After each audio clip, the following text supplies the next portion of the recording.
Human civilization was not built on truth. It was built on lies. The kind of lies that give men hope, that create order, that turn chaos into something bearable. Without lies, reality is too brutal, too sharp for most people to survive. Truth is not comforting. Truth burns. It tears away illusions. It exposes weakness. And because most men are weak, they cling to the fabrications that keep them alive. A lie has three parts: the teller, the illusion, and the victim. The teller always knows what they're doing.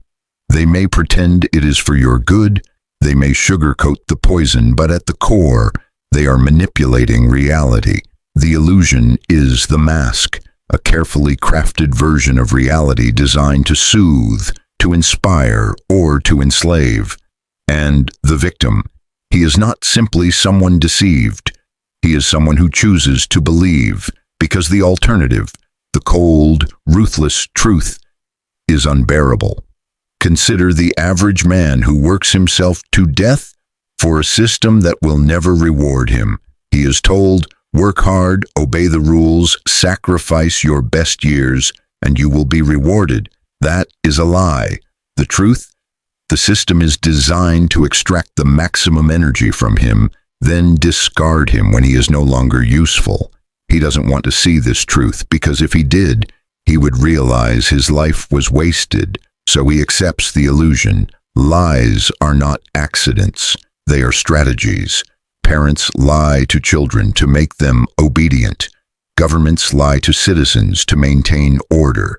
Leaders lie to their people to keep their thrones secure. Lovers lie to each other to maintain the fragile illusion of romance. Every lie has a purpose, and that purpose is power. When you begin to understand this anatomy, you stop seeing lies as random acts of betrayal. You start to see them as weapons, a dagger hidden under velvet. And once you see it, once you feel the sharpness of that blade, you cannot go back to blindness. From the moment you are born, you are wrapped in lies. They are woven into bedtime stories, into school lessons, into the speeches of politicians, and into the vows of lovers.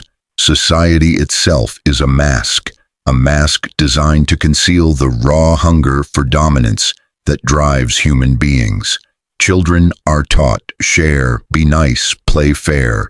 But in the adult world, those who take more, who refuse fairness, who play ruthless, rise higher. That child grows up unprepared, believing the mask is real. He enters a world where predators are dressed as friends, where competition hides behind handshakes, where betrayal hides behind smiles. Religions promise salvation, governments promise freedom, corporations promise opportunity, all masks. Behind the mask lies control. The priest wants obedience, the ruler wants loyalty, the corporation wants profit. The promises are bait, the lie is the hook. This is why most men never achieve power. They mistake the mask for the face. They believe in the false smiles, the hollow promises, the sweet words whispered by those who want their compliance. They never rip the mask away to see the ugliness beneath. But the one who does, the man who dares to stare into the naked face of society, he gains vision others don't. He learns that society is a theater. Every actor plays a role, and the script is written not by truth, but by those strong enough to weave convincing lies. The weak man obeys the mask, the strong man wears it. Most people don't actually want truth, they want comfort. The truth is unbearable because it demands responsibility. If you admit life is unfair, you must act ruthlessly to survive. If you admit loyalty is fragile, you must guard your back at all times. If you admit love is conditional, you must stop worshiping romance and learn control. That is why illusion is more powerful than reality. Illusion gives people something to cling to, while reality strips them naked. The powerful know this. They don't waste energy forcing people to face the truth. They feed them illusions. The masses live in fantasy while the rulers thrive in reality. Consider the man betrayed by his lover. All the signs were there: distance, coldness, the late nights, the sudden secrecy. But he ignored them. Why? Because the illusion of love was sweeter than the reality of betrayal. He was not deceived by her alone. He deceived himself. This is the greatest danger of lies. Not that others deceive you, but that you choose to deceive yourself.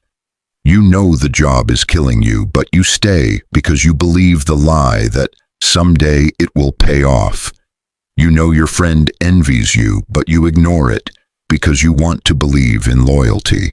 You know your partner is pulling away, but you refuse to confront it because you'd rather live in the illusion of love than face the reality of abandonment. Illusion is anesthesia. Reality is surgery. The weak choose to stay asleep. The strong choose to awaken, even if it cuts deep. Niccolò Machiavelli, the philosopher of power, understood something most men will never grasp. Deception is not a corruption of politics. It is its foundation. A ruler who tells the truth all the time will be destroyed. A man who trusts truth blindly will be enslaved. Machiavelli wrote that a prince must learn how not to be good. He must lie, cheat, and manipulate when necessary, but always with purpose, not out of malice, but out of survival. The truth is a luxury only the powerful can afford. The weak man who clings to honesty in a world of wolves is nothing but prey. This is why the most dangerous lie of all is the one you tell yourself. That honesty alone will protect you. It won't. Honesty without power is suicide. Machiavelli warned rulers never to rely on loyalty, never to trust appearances, and never to expose their true intentions. Instead, he taught that deception must be used like a weapon, hidden but ready to strike. The powerful man learns when to wear the mask and when to rip it off. He knows when to tell the truth to build trust and when to lie to secure advantage. His warning is simple. In a world built on lies, you either master deception or become its victim. And so the first chapter closes not with comfort but with awakening. The world you thought was real is a stage. The rules you thought were fixed are illusions. The trust you thought you had is fragile glass. You must learn to see through it all. You must become the one who wields the lie, not the one crushed by it. They told you that goodness was your greatest strength, that if you were kind, fair, and honest, the world would recognize it, reward it, and protect you. But what they didn't tell you is that goodness without power is nothing but weakness dressed in noble clothing. The man who tries to save everyone is the man who is trampled first.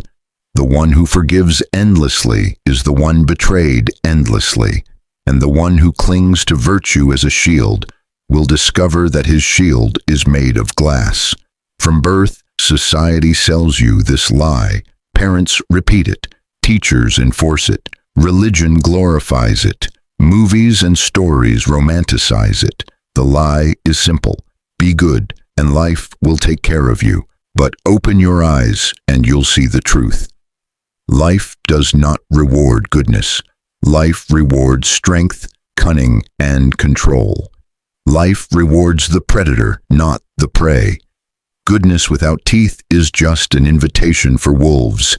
History is a graveyard of men destroyed by their own virtue. Kings who trusted too much. Leaders who showed mercy to the wrong enemies. Husbands who gave everything to women who only wanted their throne. Friends who sacrificed for brothers, only to be betrayed the moment ambition appeared. Their mistake was not weakness of the body, but weakness of belief. They believed the lie of goodness, and it killed them. When you are good, people love you, but not for the reason you think. They love you because you are useful.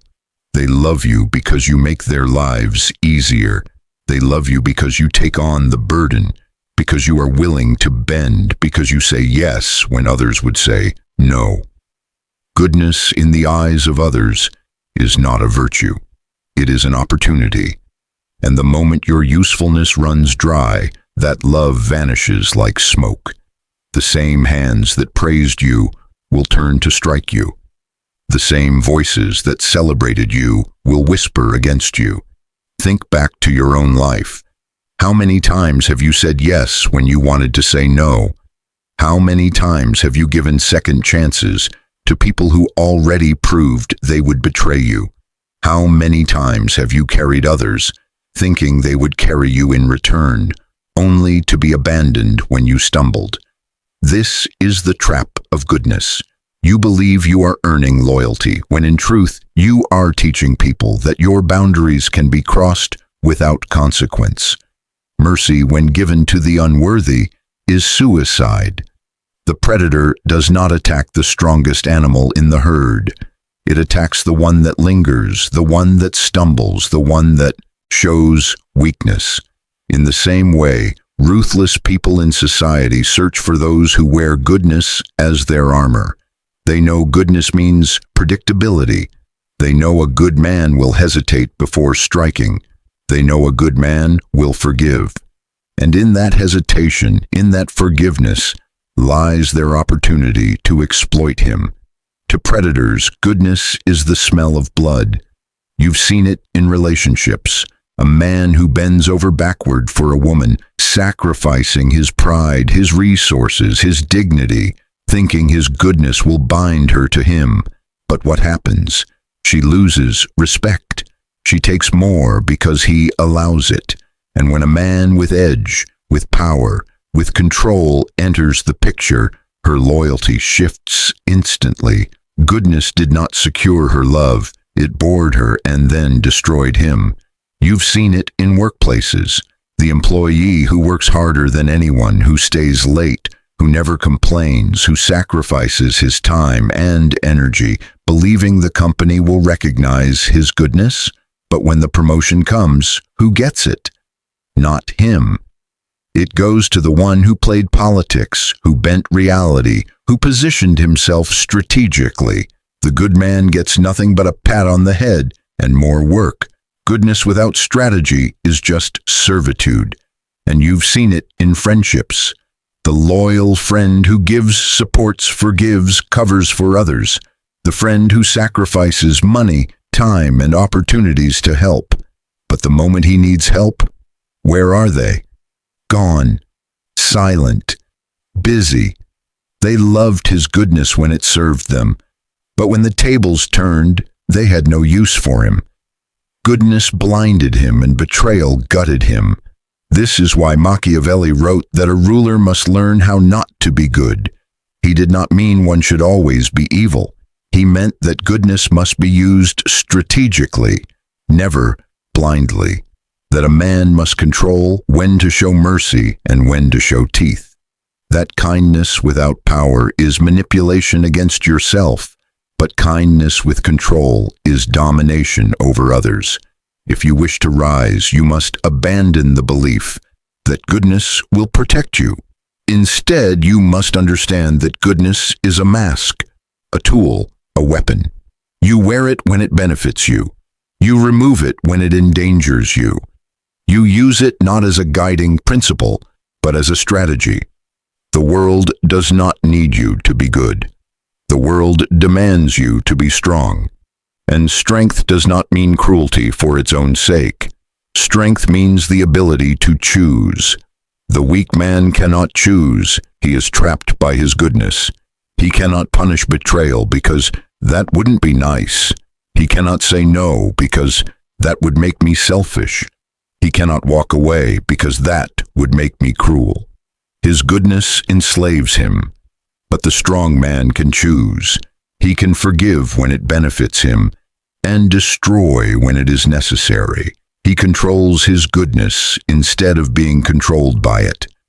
True power is the freedom to choose between mercy and ruthlessness. The lie of goodness is not just dangerous. It is seductive because it makes you feel superior. When you are good, you feel noble, righteous, elevated above the darkness of others. But that superiority is an illusion. In reality, you are not above them. You are beneath them because they are using your goodness as a ladder. They climb while you sacrifice. They rise while you stay behind. They feast while you fast. And by the time you realize the truth, it is too late. Goodness has become the chain around your neck. But the awakening is brutal, and once it happens, you can never return. When you finally see how often your goodness has been exploited, how many betrayals it has invited, how many opportunities it has cost you, something inside you snaps. You begin to see kindness as currency, and you realize you have been giving it away for free. You begin to see mercy as a blade, and you realize you have been stabbing yourself with it. You begin to see fairness as a trap, and you realize you walked into it willingly.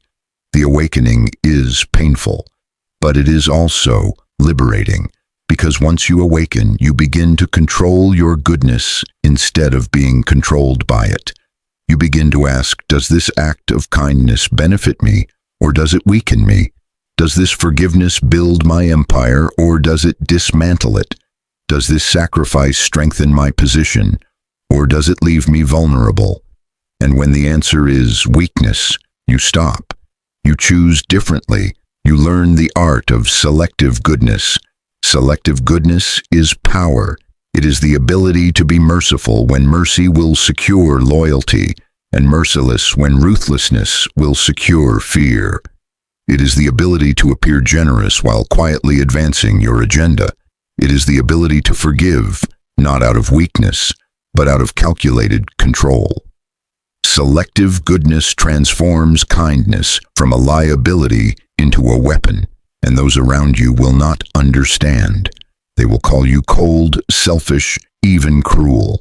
But remember this, the same people who shame you for not being good enough are the ones who exploited your goodness when it was convenient. Their outrage is not moral. It is personal. They are angry because you are no longer easy to manipulate. You have become untouchable. And when a man becomes untouchable, he becomes dangerous.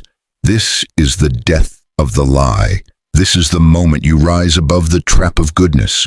You no longer bend out of fear. You no longer forgive out of compulsion. You no longer sacrifice to earn respect. You act from strength, not weakness. You choose when to be merciful and when to be ruthless. And the world, which once exploited your goodness, now fears your control. Goodness without power is destruction. Goodness with power is domination. They told you that loyalty is the most sacred bond, that once you find the right people, you can trust them for life. They told you that blood ties can never be broken, that friends who swear loyalty will stand by you until the end. But history, psychology, and life itself prove otherwise. Loyalty is the most dangerous illusion because it makes you drop your guard. It makes you open your chest, expose your heart, and trust that others will never strike.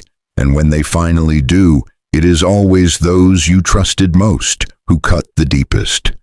The lie of loyalty is powerful because it appeals to one of the deepest human desires, the desire for security. To believe someone will never betray you is to believe you can finally relax in a ruthless world. But that is precisely why it is a trap. The more you believe in eternal loyalty, the more vulnerable you become to betrayal. Trust is a gamble, and every gamble has a cost. History is soaked with the blood of men destroyed by those they trusted. Julius Caesar was not killed by his enemies on the battlefield. He was killed by his closest allies in the Senate, men he called brothers, men he trusted with his empire. His final words, "Et tu, brute," echo across centuries, not because he was surprised that someone wanted power, but because the betrayal came from the one he trusted most. This is the cruel law of loyalty. The closer they are, the sharper the betrayal.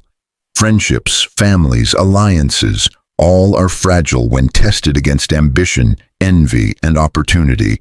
You may believe that your friend will never betray you, but what happens when he desires the same woman you do?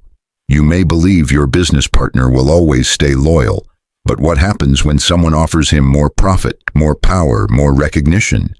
You may believe your family will never abandon you, but what happens when inheritance, jealousy, or resentment rises? Loyalty lasts only as long as interests align. This is the part most men refuse to accept.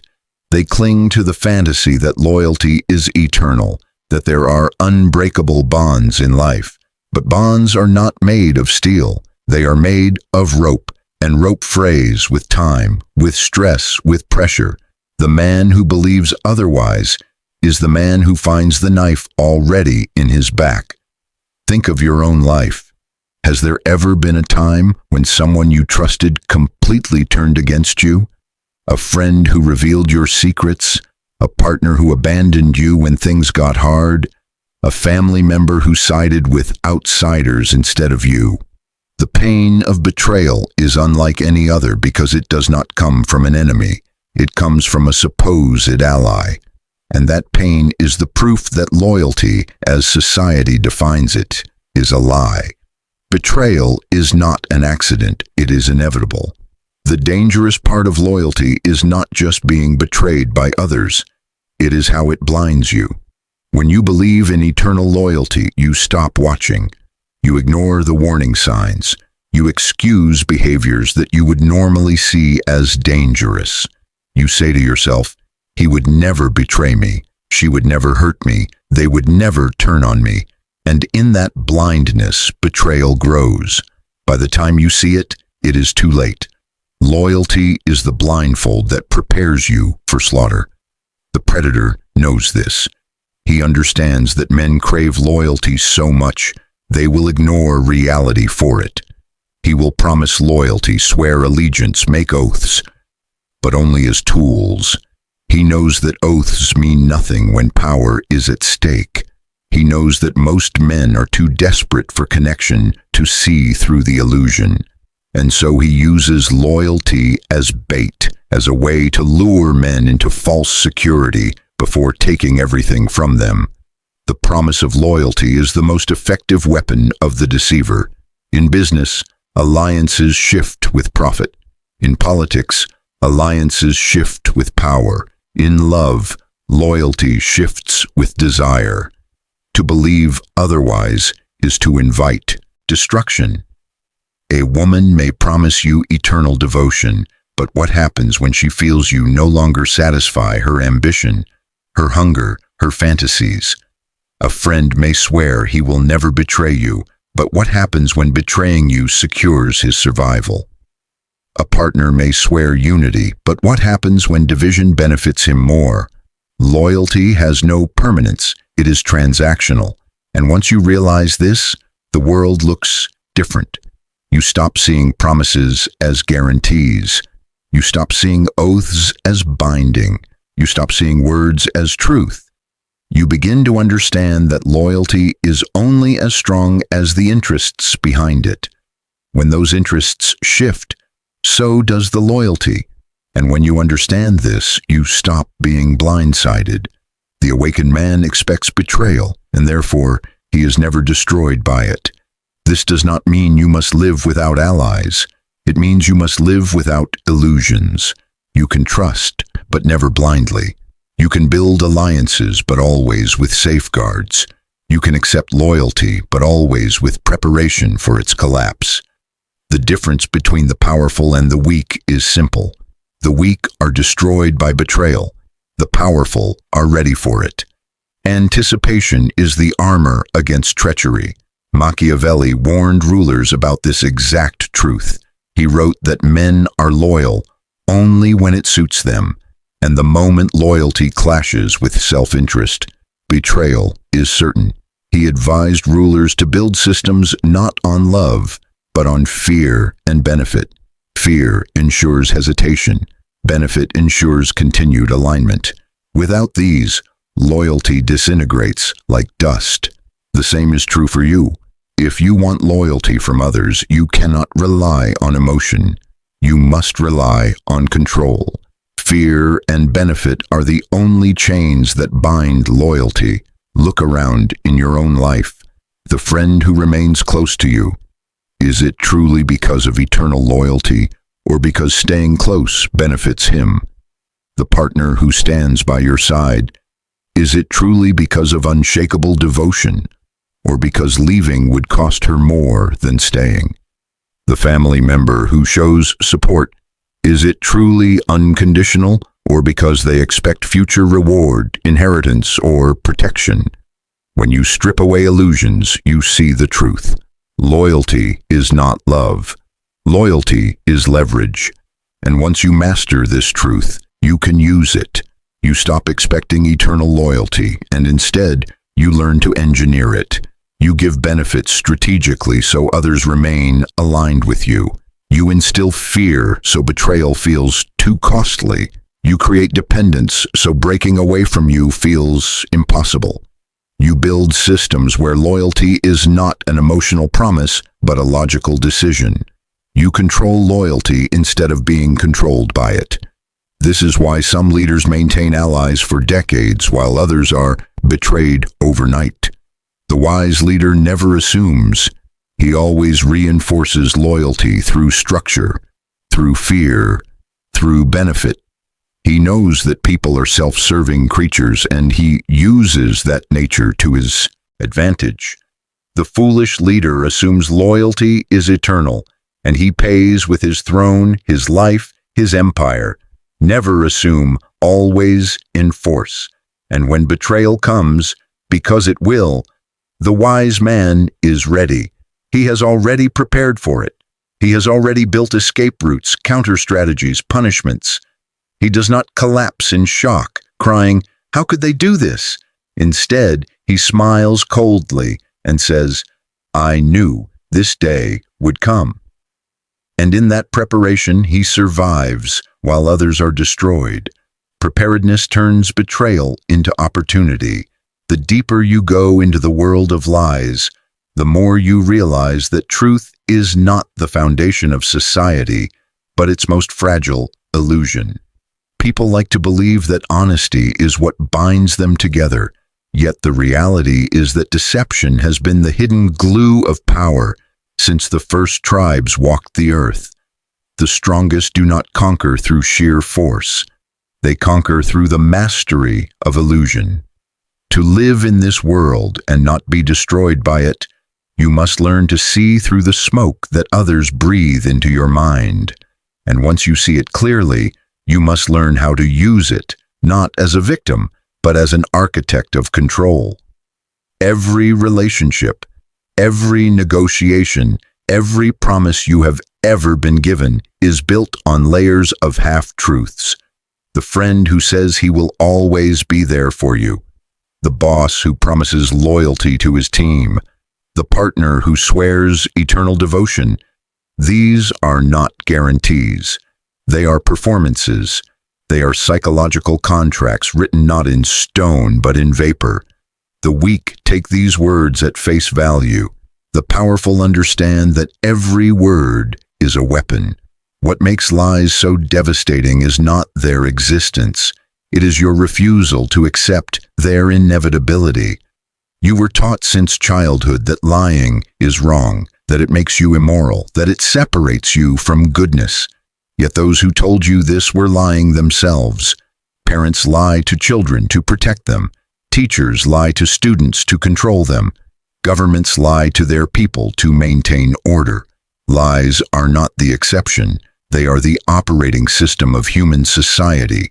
To believe otherwise is to walk into battle with a blindfold on, waiting to be cut down by someone who has no illusions about what the world really is.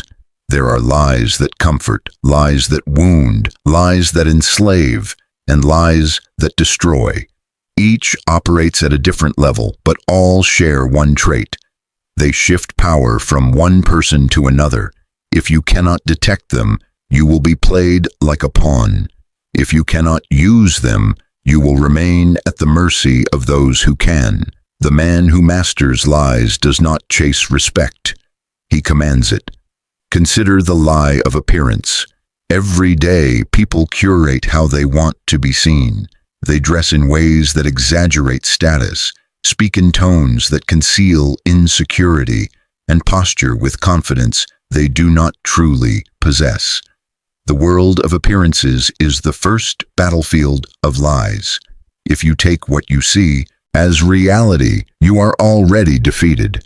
The clever know that what is visible is almost always a mask. Power is hidden in what you cannot see. Then comes the lie of intention. Rarely does someone reveal their true goals. A colleague who pretends to be helpful may secretly aim to outshine you. A rival who acts humble may be plotting to undermine you. Even a lover who swears affection may already be drifting toward betrayal. Intention is the darkest lie because it cannot be touched. It exists only in the shadow of human desire. To trust it is to put your fate in the hands of another. Only fools believe words without testing actions. The most destructive lie is the one people tell themselves. They convince themselves they are kind, they are noble, they are incapable of treachery. Yet when their survival is at stake, when ambition burns hotter than loyalty, they reveal a darker nature they have long denied. Self-deception is the most dangerous poison because it blinds even the liar. To confront this truth in others and in yourself is the first step toward ruthless clarity. History is not shaped by truth-tellers. It is written by those who wielded lies as weapons.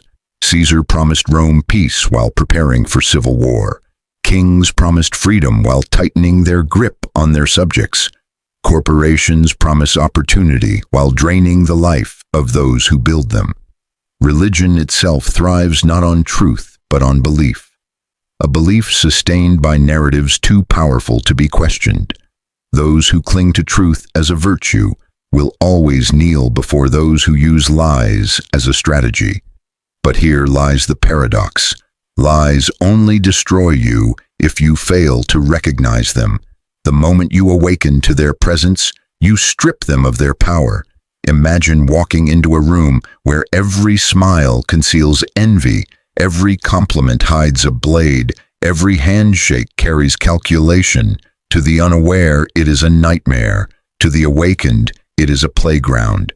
The one who sees the hidden game is no longer the prey, but the predator. This is why ruthlessness is essential. The ruthless man does not mean cruel for cruelty's sake. He means refusing to be enslaved by illusions. He listens when others speak, not for what they say, but for what they conceal.